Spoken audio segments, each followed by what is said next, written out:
En 1361, alejado de las multitudes y libre de compromisos sociales, el escritor italiano Giovanni Boccaccio terminaba la primera versión de su obra literaria llamada De Mulieribus Claris, traducida al castellano como Mujeres Preclaras.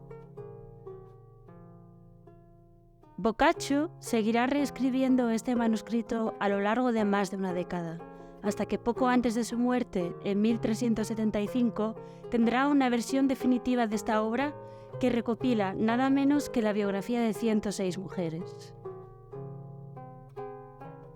El escritor italiano había escogido mujeres que consideraba excepcionales, creando a través de sus biografías una obra con una gran carga moralizante.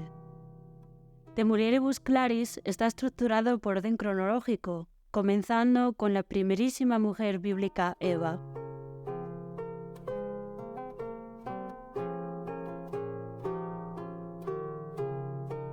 En este vídeo hablaré muy por encima de la carga ideológica detrás de esta obra y subrayaré algunas de las particularidades de la visión de Boccaccio sobre el universo femenino. No obstante, os animo a que leáis esta obra porque veréis muchísimos discursos todavía vigentes hoy en día.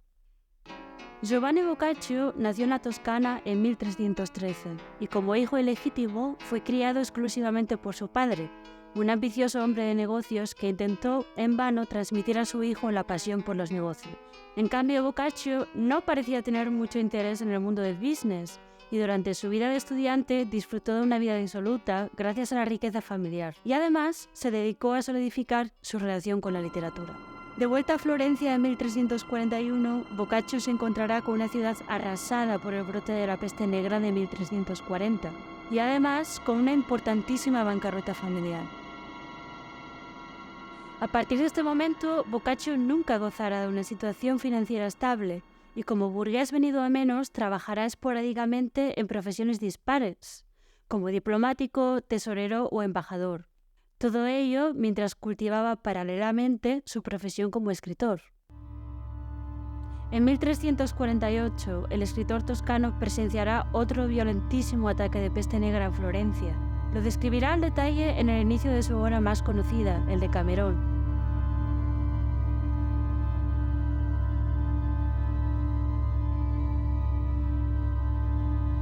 Durante los últimos años de su vida, Boccaccio se convertirá en un anciano desaliñado, débil, aquejado por las condiciones insalubres en las que vivía, y así, en una pobreza alarmante, Giovanni Boccaccio morirá en 1375. Ya en el prólogo, Giovanni Boccaccio nos explica la motivación detrás de su obra.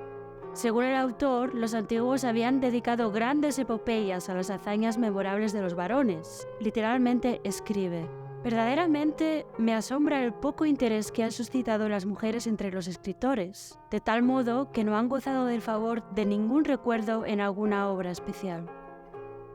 Y evidentemente, ¿cómo no estar de acuerdo con Boccaccio? No obstante, unas líneas más adelante escribe: y si los hombres son dignos de alabanza por llevar grandes hazañas con la fuerza que se les dio, ¿cuánto más no lo serán las mujeres, a las que la naturaleza dotó a casi todas de un cuerpo blando, débil y de una mente torpe? Del prólogo podemos extraer dos ideas principales.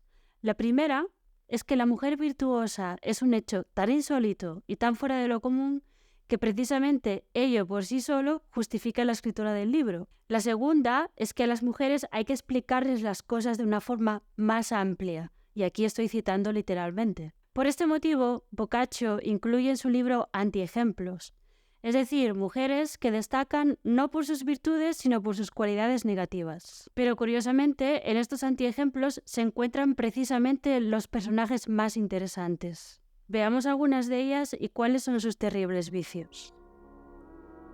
La debilidad y la estupidez. Para Boccaccio, y lo deja bien claro en el prólogo, la mujer es esencialmente débil, y ello tiene consecuencias catastróficas. Fue precisamente esta debilidad y estupidez de Eva la que condenó al resto de los mortales. Debilidad y molicie son adjetivos que el escritor emplea frecuentemente para hablar de sus heroínas. La perfidia. Aunque por otro lado, la inteligencia femenina también puede ser alarmante. En manos de una mujer débil, no de intelecto, sino de espíritu, la inteligencia puede ser igualmente destructiva. Y aquí ya entramos en el perfil de mujer maquinadora, manipuladora y ambiciosa.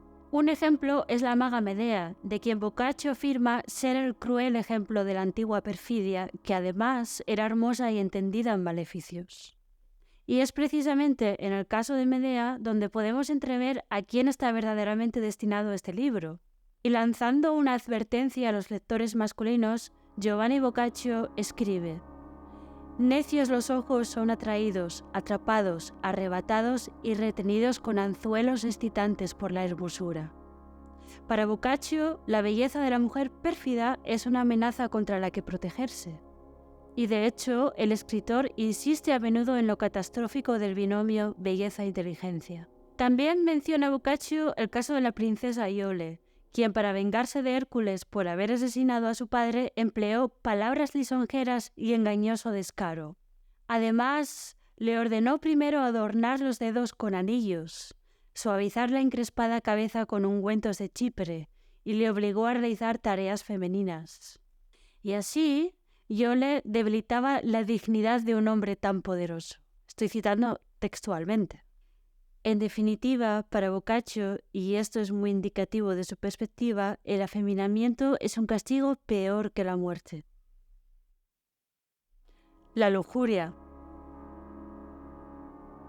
A pesar de que el propio Boccaccio no era precisamente el paradigma de la castidad, el escritor encuentra en la lascivia un vicio tan imperdonable como frecuente en el universo femenino. Si hay una mujer que encarna y aúna todos los vicios en la perspectiva del escritor, esa mujer es Cleopatra.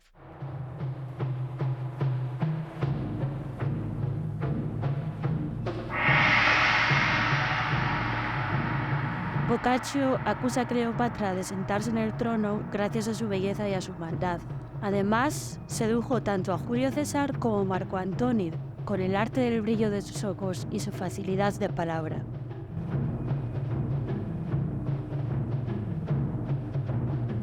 El escritor retrata a Cleopatra con una fórmula clásica de la damnatio memoriae de las reinas.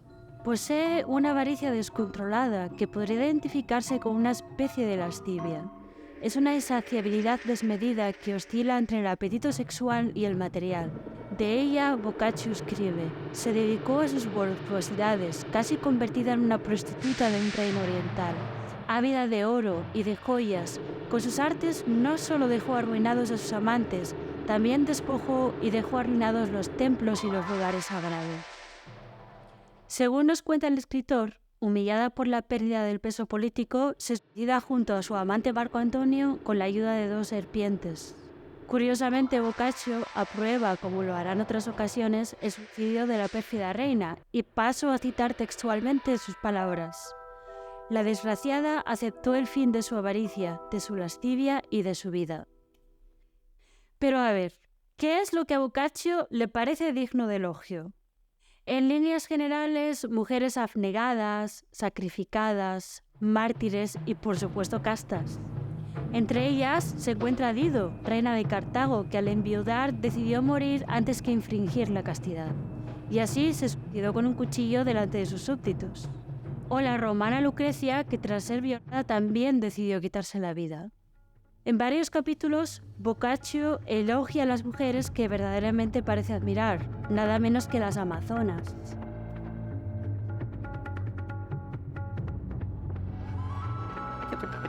A las hermanas amazonas, Marpesa y Lampedonia, Boccaccio les dedica 2 capítulos. Nos cuenta el escritor que las hijas de Marte se lanzaron a las armas después de enviudar tras el saqueo de un ejército enemigo. Lucharon tan ferozmente contra los enemigos varones que estos no tuvieron más remedio que retirarse.